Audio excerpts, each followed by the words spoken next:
बातें होती है। सबसे पहले थ्योरी, उसके बाद में इसका प्रैक्टिकल और एक है आपका टाइम।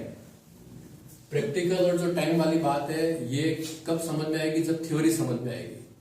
और थ्योरी में क्या होता है कि इसमें डेप्रिसिएशन चैप्टर में कितने मेथड है, उनकी रिकॉर्डिंग कैसे होती है। अगर आपको ये टॉपिक समझ में आ चुका है, अगर ये आपको क्लास समझ में आ गई है, तो उसके बाद आप इजीली प्रैक्टिकल और जो टाइमिंग वाली प्रॉब्लम है उसको आप इजीली सॉल्व कर लोगे। तो थ्योरी में आपको दो बातें ध्यान रखनी है। एक होता है मेथड ऑफ कैलकुलेटिंग डेप्रिसिएशन। इसमें क्या दो तरीके से अपन डेप्रिसिएशन कैलकुलेट करते हैं। एक होता है SLM method, another is WDV method. SLM method में डेप्रिसिएशन चार्ज होता है original cost per. For example 1 lakh की मशीन है तो 1 लाख का 10% 10,000 डेप्रिसिएशन चार्ज करेंगे हर साल every year. Second thing, WDV method में डेप्रिसिएशन चार्ज होता है असेट की बैलेंस पर। बैलेंस का मतलब 1 लाख की एसेट है, उसके ऊपर आपने फर्स्ट ईयर डेप्रिसिएशन चार्ज किया 10% 10,000, सेकंड ईयर चार्ज किया आपने 90,000 पे चार्ज करोगे 9,000। इट मीन्स यहाँ पर आपको every year 10,000 depreciation every year balance के ऊपर डेप्रिसिएशन चार्ज करना होता है। ये आपको मैंने एसएलएम और डब्ल्यूडीवी की बात पहले से क्लियर कर दी एग्जाम्पल के थ्रू। तो एक बात हमने क्या बता दी यहाँ पर कि डेप्रिसिएशन को कैलकुलेट करने के जो दो मेथड है वो दो मेथड को अपन ने क्लियर किया है ना।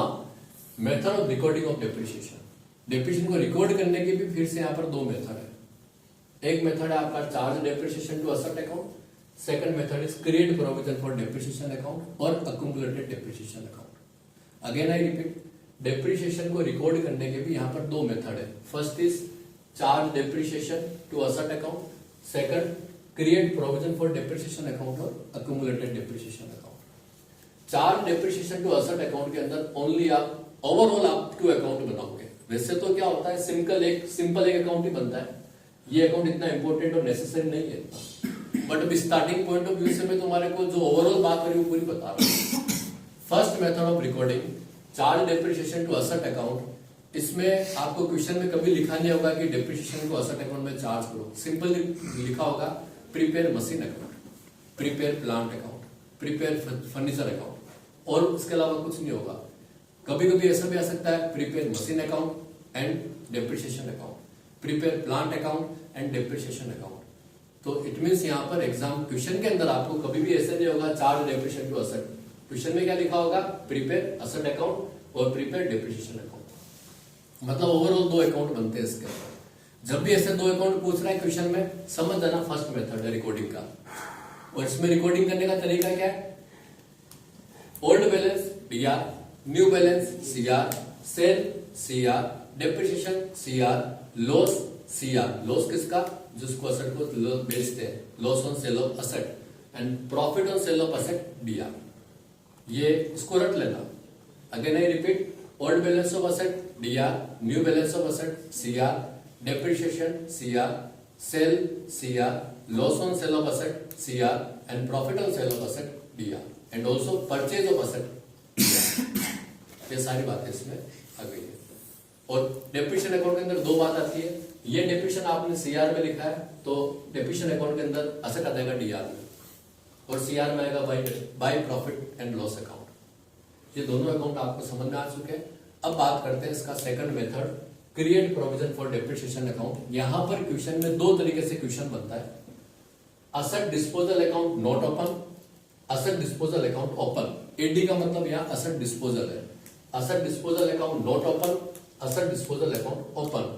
जब क्वेश्चन में लिखा होगा prepare asset account, provision for depreciation account and depreciation account, तो समझ जाना asset disposal account not open. Clear है। क्वेश्चन में अगर गिवन है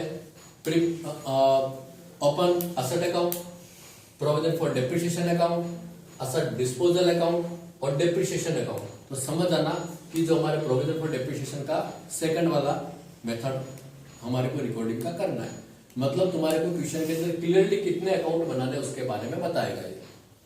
तो अगर तुम्हारे को क्वेश्चन में बोलता है asset disposal account not open, AD account open नहीं हो रहा है, तो आप देखना है यहाँ पर सारे के सारे जो मेरे वर्किंग जो मैंने फर्स्ट मेथड में लिखे थे डीआर में, मतलब फर्स्ट एसेट अकाउंट में, वो सेम एज इट इज बन रहा है। यहाँ पर भी चेंजेस क्या है, ये चेंजेस आपका आ रहा है ये वाला topic, by provision for depreciation account, ये यहाँ पर चेंज आ रहा है। By provision for depreciation account. जिस एसेट को आप बेचते हो, मतलब जब आप क्रिएट करते हो प्रोविजन फॉर डेप्रिसिएशन अकाउंट, वहां पर आप डेप्रिसिएशन को सेपरेट लिखते हो। यहां पर डेप्रिसिएशन भी इसमें आ गया था, सारा काम इसमें आ गया था, डेप्रिसिएशन भी इसमें आ गया था, सेल भी यहाँ आ गया था, परचेज भी यहाँ आ गया था, लॉस भी इधर आ गया, प्रॉफिट भी इधर आ गया, मतलब खिचड़ी बन गई पूरी यहाँ।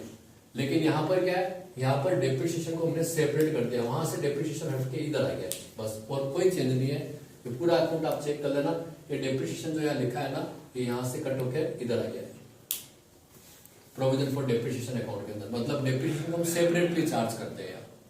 उसके अलावा असेट को बेचना सीआर, परचेज करना डीआर, असेट का लॉस सीआर, प्रॉफिट डीआर, और जो असेट को आप सेल करते हो उसका टोटल डेप्रिसिएशन वो आ जाएगा आपका सीआर। ये हो गया आपका असेट अकाउंट। ये प्रोविजन फॉर डेप्रिसिएशन अकाउंट, और डेप्रिसिएशन अकाउंट वैसे ही बनता जैसे अपन ने यहाँ बनाया था, सेम, ओनली फॉर यहाँ असेट के प्लेस पर आ जाएगा पीएफबीडी। वाई? बिकॉज डेप्रिसिएशन को हमने इस अकाउंट में लिखा है, इसमें नहीं लिखा है। सेकंड, जब आप असेट डिस्पोजल अकाउंट बनाते हो तो असेट डिस्पोजल का मतलब होता है जिस असेट को आप बेच रहे हो उसका सेपरेट अकाउंट बना रहे हो। मतलब इस जब when you open asset disposal account, then all the work of asset account work as a separate, like asset purchase का अलग आ रहा है, असेट डेप्रिसिएशन का अलग अकाउंट बना रहा है, असेट सेल का अलग अकाउंट बना रहा है। इस तरीके से अपन यहाँ पर सारे वर्क अकाउंट सेपरेट बनाते हैं इस when we open asset disposal account. समझ गए? असेट डिस्पोजल के साथ में प्रोविजन भी बना रहे हैं। तो देखो यहाँ पर क्या है, ओनली परचेज आ रहा है, परचेज ऑफ असेट आ रहा है, और जब असेट को आप बेचते हो ना तो बेचने वाली असेट की टोटल वैल्यू आप ट्रांसफर करते हो असेट डिस्पोजल अकाउंट में। यहाँ पर टोटल वैल्यू यहाँ ट्रांसफर कर ली, अब बेचने का पूरा काम यहाँ करोगे असेट डिस्पोजल में, चाहे वो सेल का अमाउंट आ रहा हो, चाहे उसका टोटल डेप्रिसिएशन लिखना हो, सेल का लॉस लिखना है, सेल पर प्रॉफिट लिखना है, वो सब इसमें आएगा। बेचने वाला काम असेट डिस्पोजल में आ गया, परचेज यहां पर आ गया, और असेट के ऊपर डेप्रिसिएशन जो चार्ज किया है वो ये आपके प्रोविजन फॉर डेप्रिसिएशन अकाउंट में आ गया। मींस ये प्रोविजन फॉर डेप्रिसिएशन अकाउंट और ये provision for depreciation account same है। देखो आप, इसको मैंने असेट डिस्पोजल में लिखा है और यहाँ पर इसको मैं असेट में लिख रहा हूँ। मींस ये ओवरऑल व्यू दिया है मैंने आपको। इस ओवरऑल व्यू से इजीली आप जब इसके सारे प्रैक्टिकल क्वेश्चन पर जाओगे, उनको सोल्व करोगे, और जब आप एग्जाम टाइम में इसको चेक करोगे तो इजीली आप लिंक करके अंडरस्टैंड कर सकते हो कि कहां पर क्या चेंजेस आ रहा है। तो एक बार इसको पूरा मैं यहाँ से स्क्रीन से हट जाता हूँ, तुम पूरा इसको एक बार चेक कर लो, पूरा इसको एक बार देख लो और स्क्रीनशॉट लेके बना लेना इसको घर पे।